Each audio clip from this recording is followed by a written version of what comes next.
So today I'm going to show you how to isolate a water leak from a broken tile. So I get calls maybe 3 or 4 times a week, especially when it rains, where the homeowner gets up onto the roof, has a look around, and as you can see in this video, there's no broken tiles.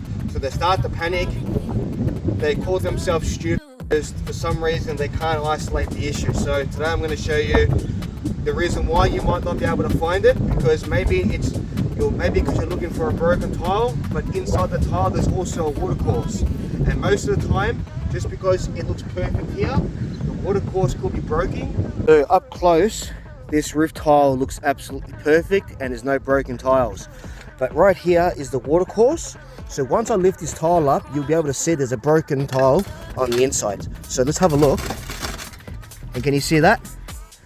See how that's a broken water course?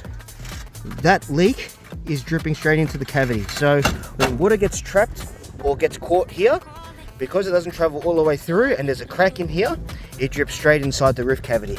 And you're not going to be able to see it unless you start lifting up tiles, and then there you go, right there.